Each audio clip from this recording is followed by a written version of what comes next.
Okay, Minju 90% NOI dung gok. Chichin nip ka plus hook plus kogai plus DM dung detang retention backend index pointing down. They built 96 houses on my land and invited the whole town to celebrate it. Music blasted.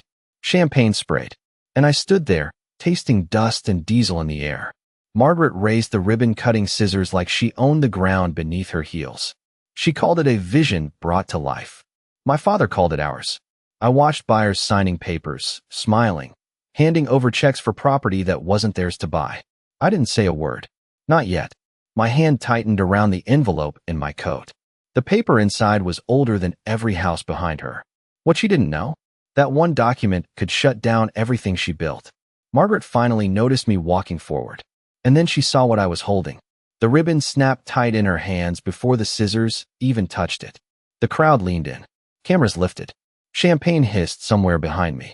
And all I could smell was hot asphalt baking over soil that didn't belong to them. 96 houses stood in perfect rows where my father's field used to breathe. Fresh paint. Clean windows. Not a single crack in sight. It looked finished. Too finished. Like it had always been theirs. But it hadn't. Margaret Holloway stood front and center in a white blazer that caught the sunlight like a signal flare. She smiled for the cameras. That polished, practiced smile. The kind that makes people trust her before she even speaks. "Welcome to Willow Creek Estates," she said, voice smooth through the speakers. Applause rolled across the lawn. I didn't clap. My boots sank slightly into the edge of the grass. Still soft underneath. Not fully settled. That was the first thing that felt wrong. Then I saw the sign. Luxury living, starting at $850,000. My throat tightened. They were selling something they didn't own. Buyers stood in clusters, holding brochures, pointing at rooftops, already talking about upgrades. A man in a blue shirt laughed as he signed something on a clipboard. Pen scratched paper. Fast. Confident. Like it was real. Like any of this was real. It wasn't. A breeze moved through the rows of houses, carrying the faint chemical bite of sealant and new concrete. No history in that smell. No time. Just something rushed. Something covered. I stepped forward. No one noticed. Not yet. A server brushed past me with a tray of drinks. Glasses clinked. I shifted. Everything sounded too light for what this really was. Margaret lifted the scissors. Gold. Oversized. Decorative. She paused for the cameras. Of course she did. "This project represents vision," she said. "Community. Progress." The words hung in the air like they meant something. I glanced past her, past the ribbon, past the stage, all the way to the far edge of the property. The old oak tree was gone. Just gone. There should have been shade there. There should have been roots pushing up through the ground. Instead, there was a driveway. Smooth. Black. Perfectly poured. That was the second thing that felt wrong. They didn't just build here. They erased everything that came before. A kid ran past me, chasing a balloon. It bounced against a mailbox. Brand new. Still wrapped in plastic at the base. He laughed like this place had always existed. Like nothing had been taken. I reached into my coat. The envelope pressed against my fingers. Thick. Stiff. Older than anything around me. I hadn't opened it since I got back. Didn't need to. I knew what was inside. I was just waiting for the exact moment. Margaret lowered the scissors closer to the ribbon. The crowd leaned in again. Phones raised higher. Someone started counting down from 3. I took another step forward.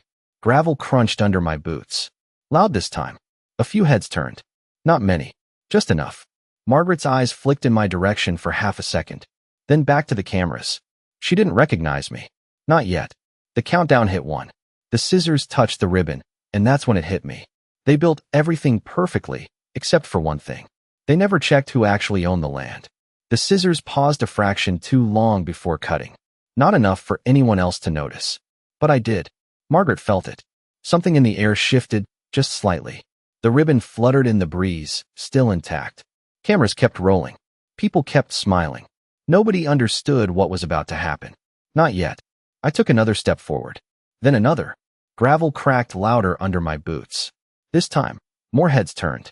A man in a suit frowned at me like I had walked into the wrong party. Maybe I had. Or maybe they had built the wrong neighborhood. My fingers tightened around the envelope. The paper inside felt heavier now. Not physically. Just inevitable. I could hear my father's voice in the back of my head. Calm. Certain. Never let anyone tell you what is yours. He said that standing under the oak tree that used to be here. Same spot. Same ground. Now covered in concrete. Margaret finally looked at me again. Longer this time. Her smile did not break, but it shifted. Slightly thinner. Slightly forced. She was trying to place me. She could not. That was the third thing that felt wrong. She should have known exactly who I was. The scissors pressed against the ribbon again. The crowd leaned forward, waiting for the cut. Waiting for the moment that would make everything official. That word echoed in my head. Official. They had permits. They had approvals. They had paperwork stamped and signed. I had seen copies. Clean. Perfect. Convincing. Too convincing. I stopped just short of the stage. Close enough to hear the fabric of her sleeve move when she adjusted her grip. Close enough to see the faint crease at the corner of her eyes. Not from age. From calculation. She was always calculating. I knew her type. People who believed paper could rewrite reality. People who thought if you filed enough forms, truth would eventually follow. But truth does not follow. It waits. A gust of wind lifted the corner of a brochure off a nearby table. It flipped open. A printed map of the development spread out across glossy paper. Every lot labeled. Every street named. My eyes traced the lines. Lot 12. Lot 27. Lot 54. All neat. All organized. All wrong. There was no mention of what came before. No trace of the original survey lines. No acknowledgement of the boundary markers that had been here for decades. It was like they had drawn a new world over the old one and hoped no one would notice. I noticed. The countdown voice from the crowd had faded. Now there was only anticipation. A quiet kind. The kind that comes right before something irreversible. Margaret lifted the scissors again. Her voice rose, ready to close the moment. Let us begin a new chapter, she said. The words landed soft. Too soft. Like they were trying to cover something. I reached into my coat and pulled the envelope out just enough for the edge to catch the light. Old paper. Yellowed. Creased. Real. Not printed last week. Not approved last month. Something older. Something that could not be rewritten. A man near the front noticed it. His eyes narrowed. He leaned slightly, trying to see more. That was all it took. Attention shifted. Subtle. Quiet. But spreading. Margaret saw that too. Her grip tightened. The scissors dipped just a little. Not cutting. Not yet. For the first time, the timing slipped. And in that tiny delay, I realized exactly when to step in. I stepped forward before the scissors could close. That ribbon does not belong to you. My voice cut through the music clean and sharp. The crowd shifted. Conversation stopped mid-sentence. Margaret froze, just for a second, then smiled again like nothing had changed. Sir, please step back, she said, still facing the cameras. Polite. Controlled. But her eyes locked on the envelope in my hand. She saw it now. Really saw it. That was new. A man beside her leaned in, whispering something urgent. She ignored him. She kept her posture perfect. Always perfect. I moved closer to the stage. No rush. No sudden movement. Just steady steps. Gravel crunching with every footfall. The sound carried. Too loud for how quiet everything else had become. Someone lowered their phone. Another stopped clapping. The air felt tighter. Like the moment had slipped off script. Margaret lowered the scissors slightly. Not enough to admit anything. Just enough to stall. If you have a concern, she said, voice still smooth, we can address it after the ceremony. After. Always after. Push it away. Delay it. Bury it under celebration. I shook my head once. Slow. No, I said. This is the moment. A ripple moved through the crowd. Small. Uneasy. A buyer near the front stepped back half a pace. His smile faded. He looked at the houses behind Margaret, then back at me.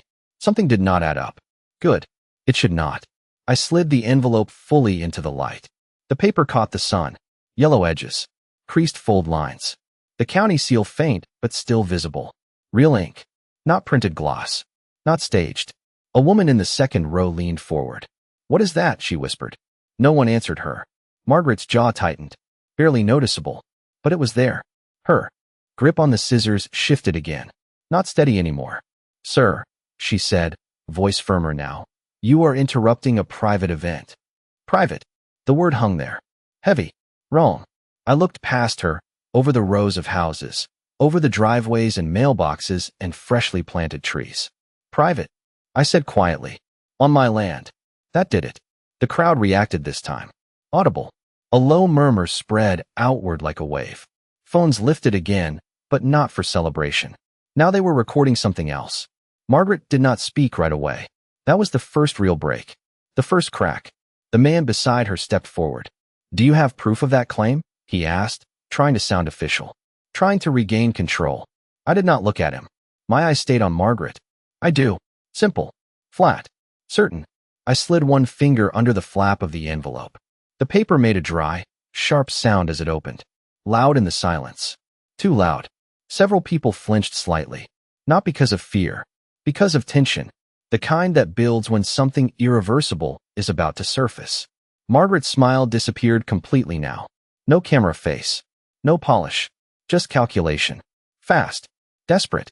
She knew this was not something she could talk around. Not anymore. I pulled the document halfway out. Just enough for the first line to show. Old type. Formal language. Dates that did not belong to this decade. The man beside her leaned closer, trying to read it.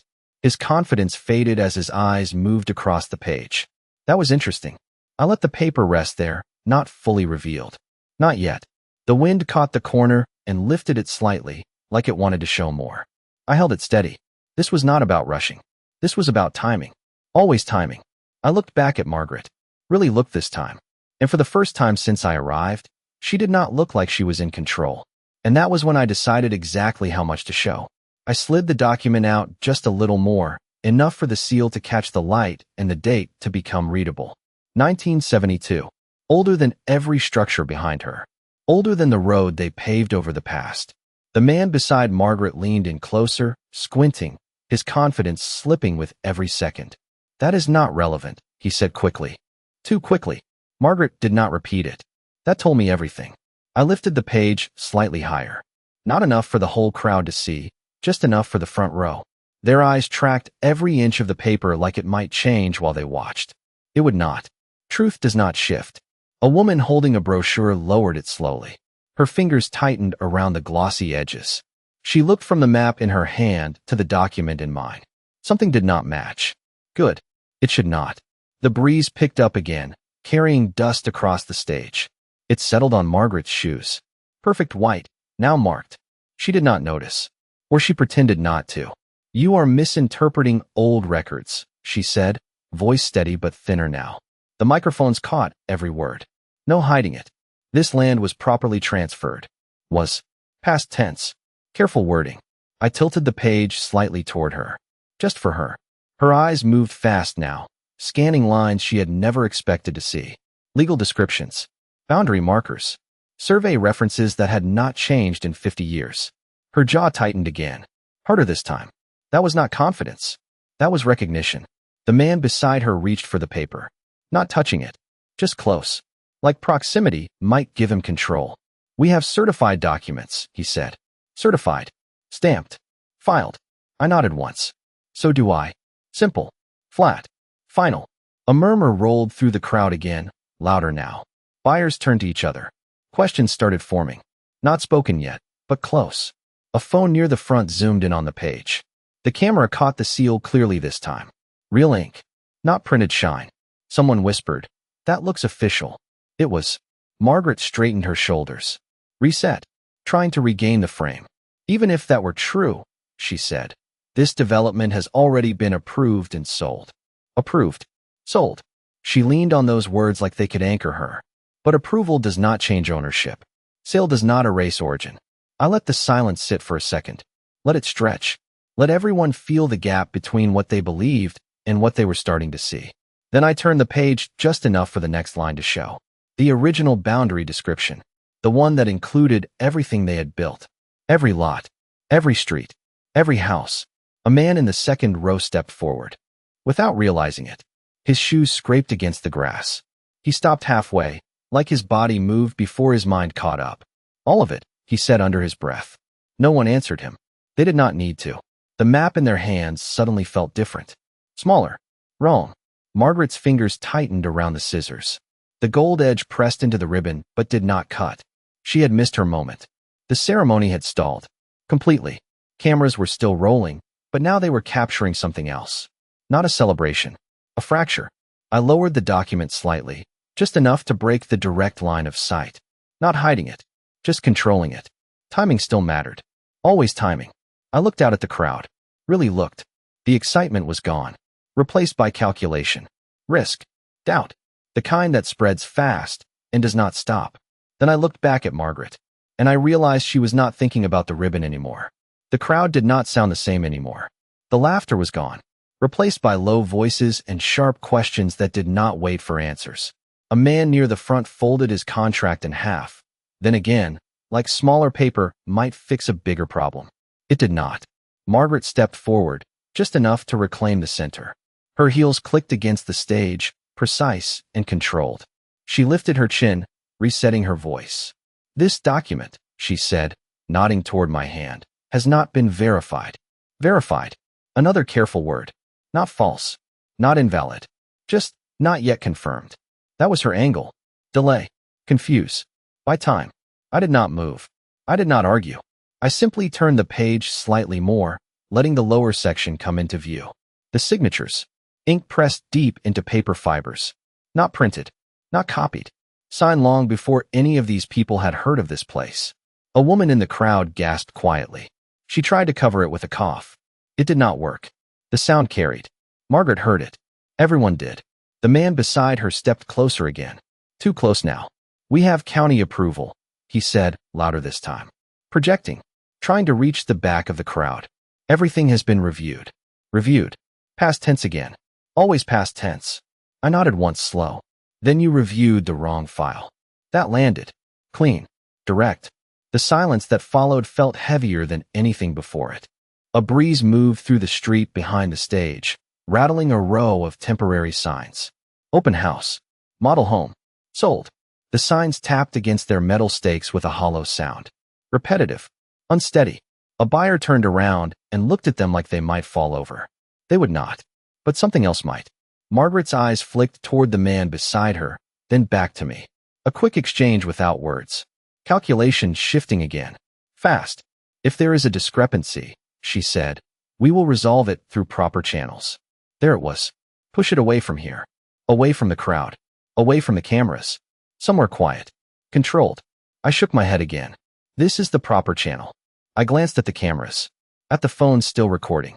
At the buyers holding contracts that suddenly felt fragile. They deserved to know what they bought. A murmur rose again. Louder now. No longer contained. A couple near the front stepped back together, instinctively creating distance from the stage. From Margaret. From everything she represented a few minutes ago. The shift was visible. Physical. Real. Margaret saw it. Her fingers tightened around the scissors again. The ribbon stretched slightly under the pressure. Still uncut. Still waiting. That moment had passed, but the symbol remained. A project that could not officially begin. Not anymore. I lifted the document higher. Not fully overhead. Just enough to widen the view. Enough for more eyes to catch the details. Dates. Legal descriptions. Survey lines that matched nothing on their brochures. A man raised his phone and zoomed in further. The screen reflected in his glasses. He read something. His expression changed. Subtle, but clear. He lowered the phone slowly. That was all it took. One person understanding. Then another. Then another. Margaret took a step toward me. Small. Controlled. "You are making a serious accusation," she said. Not loud. Not soft. Measured. I met her halfway. Closed the distance just enough. "No," I said. "I am stating ownership." The difference mattered. She knew it. The crowd felt it. The man beside her did not speak now. He watched, calculating outcomes instead of controlling them. That was new. I could hear a siren in the distance. Faint. Not close. But getting closer. Someone else had already made a call. I had not. That was interesting. I lowered the document just a fraction, keeping the top visible. Not hiding it. Just holding the moment in place. Margaret followed the movement with her eyes. Locked on it. Focused. And in that second, I realized she was not trying to stop me anymore. The siren grew louder, cutting through the murmurs like a warning nobody had planned for. Heads turned toward the road. Not panic. Not yet. Just awareness. Margaret did not look away from me. That told me she understood exactly what was happening. Control was slipping, and she could feel it. "This is unnecessary," she said, voice lower now, no longer for the crowd. "Just for me. We can resolve this privately." Privately again. Always trying to move it out of the light. I shook my head once. You already tried that. Her expression flickered. Small. Fast. Almost gone before it formed. But I caught it. That was the first confirmation. She knew about the file. She just thought no one else did. The wind shifted again, stronger this time. It carried the faint smell of dust from the unfinished lots at the edge of the development. Areas they had not sold yet. Not touched up for the cameras. Raw ground still showing through. That was where the original survey markers should have been. I glanced in that direction. Margaret noticed. Her eyes followed mine for half a second, then snapped back. Too quick. That was the second confirmation. The crowd started spreading out slightly. Not leaving. Just creating space. Distance from the stage. Distance from the center of the problem. A man near the front pulled out his phone and stepped away as he spoke quietly into it. Another buyer flipped through his contract again. Faster now, like he had missed something the first time. He had. They all had. Margaret took a breath. Deep. Controlled. Resetting again. You are disrupting a legal proceeding, she said, louder now, projecting to the crowd again. Reclaiming her tone. There are protocols for disputes like this. Protocols. Systems. Layers. All designed to slow things down. To bury truth under process. I held the document steady. Then let us follow one. Simple. Direct. I tapped the lower section of the page with one finger. The part most people had not seen yet. The amendment. Filed decades after the original deed. Quiet. Unnoticed. Binding. A man in the second row leaned forward again, squinting hard. What is that? He said. This time more. People asked the same question. Not whispered. Spoken. The sound rose together. Margaret heard it. Everyone did. I tilted the page just enough for the front row to read a few lines. Not all of it. Just enough. Enough to trigger the right reaction. A woman covered her mouth. Another man shook his head slowly, like he was trying to deny what he was seeing. The amendment changed everything. It did not just confirm ownership. It restricted transfer. Permanently. No sale without direct authorization from the original holder. Me. Always me. Margaret stepped closer again. Too close now. That clause does not apply here, she said quickly. Too quickly. Her voice lost its smooth edge. Just for a second. But it was enough. I looked at her. Calm. Still. It applies to every acre you built on. The words did not need volume. They carried anyway. The crowd reacted again. Stronger this time. A wave of realization moving outward. Buyers turned fully away from the stage now, facing each other, comparing documents, asking questions that did not have easy answers. The man beside Margaret stepped back. Not forward. Back. That was new. He was no longer trying to control the situation. He was calculating exposure. Risk. Liability. The siren was close now. Very close. Just beyond the entrance. Someone near the back pointed toward the road. I did not turn. I did not need to. I could hear the engine slow. Doors opening. Movement. Official movement. Margaret heard it too. Her eyes flicked past me this time. Toward the sound. Then back to the document. Back to me. Her grip on the scissors loosened. The ribbon sagged slightly. Forgotten now. Completely irrelevant. I lowered the page just enough to meet her eyes directly. No barrier. No distance. You did not just build houses, I said quietly. You built on a restriction you cannot override. The words settled between us. Heavy. Final. She did not respond. Not immediately. For the first time, she had nothing ready. No script. No angle. Just silence. And then she looked past me again, toward the people arriving. The doors slammed somewhere behind me. Not loud, but final. The kind of sound that shifts a room without anyone saying a word. The crowd parted just enough to make a narrow path. Two officials stepped through, not rushing, not hesitating. Clipboards in hand. Badges visible. Not for show. For authority. Margaret saw them clearly now. Her posture changed again. Not confident. Not relaxed.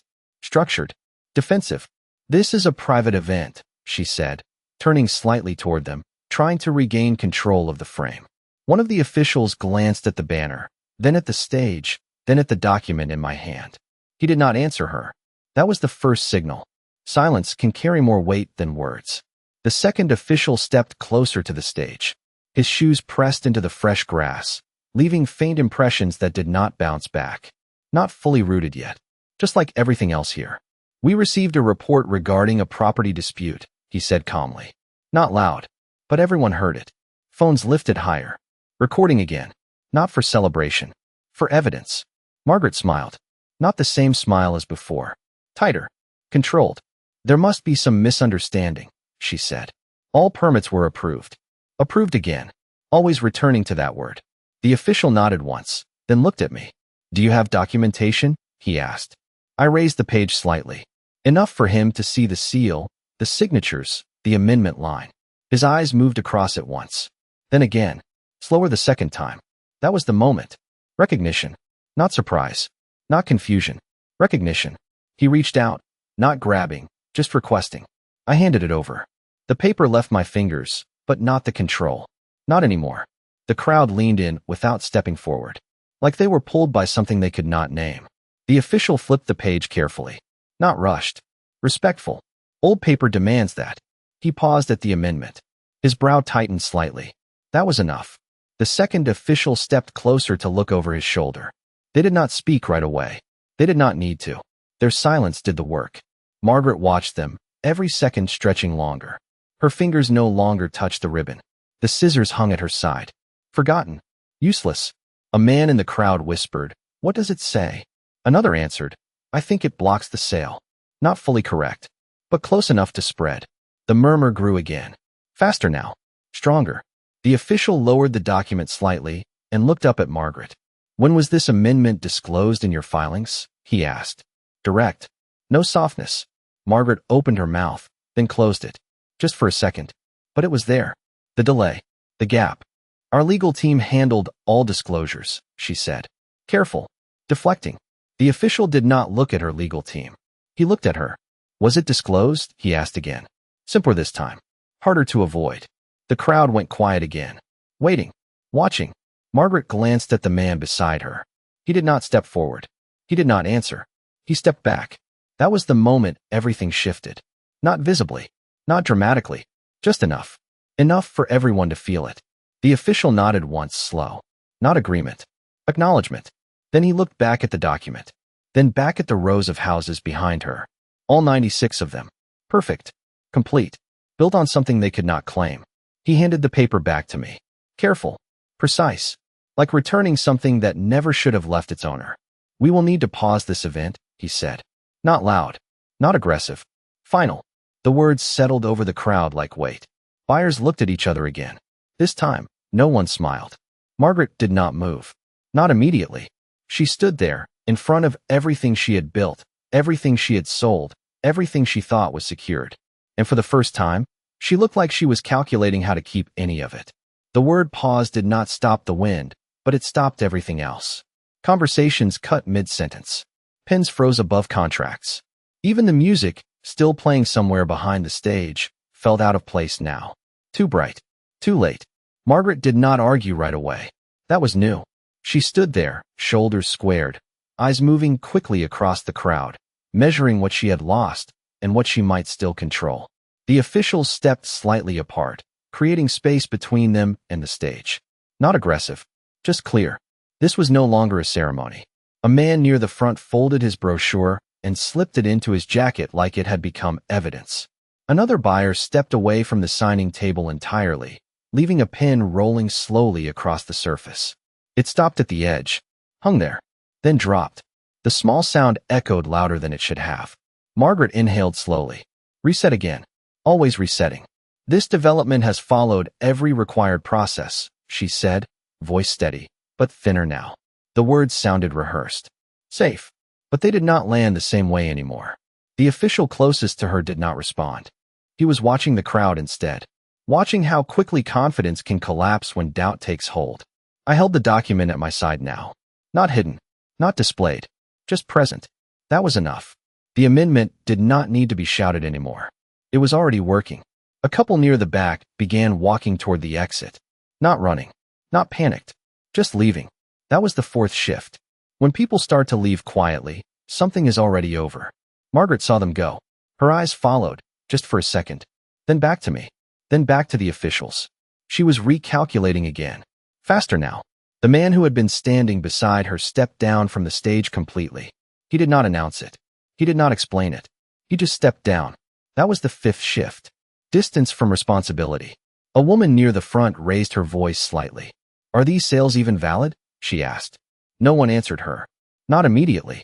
The question hung in the air, heavier than anything said so far. Another buyer flipped open his contract again, scanning for something that was not there. Disclosure, limitation, restriction, words that should have been printed but were not. The official finally spoke again. All transactions will need to be reviewed, he said. Calm, direct, final. The crowd reacted instantly this time. Not loud, but sharp. Buyers turned to each other, voices overlapping now. Not controlled, not contained. Margaret stepped forward again, but this time it did not feel like control. It felt like reaction. This is premature, she said. We can resolve this without halting. She stopped herself. Just for a second. The word halting had already landed. Too late to pull it back. I watched her carefully. Every movement, every shift. The confidence was still there, but it was fractured now. Not solid, not absolute. The wind picked up again, stronger than before, lifting the edge of the ribbon. It fluttered loosely between the posts, no longer stretched tight, no longer waiting to be cut, just hanging there, unfinished, a symbol that had lost its moment. I glanced out across the rows of houses again. Perfect lines, fresh paint, empty driveways, not a single person inside them. Not yet. And now, maybe not ever. The thought settled quietly. Not satisfaction, just reality. The official turned slightly toward me. We will need copies of that document, he said. I nodded once. Already expected. Already prepared. Margaret heard that too. Her eyes locked on the paper again. Not with confidence this time. With something else. Something closer to urgency. And for the first time since this began, she looked like she was thinking about what she might lose.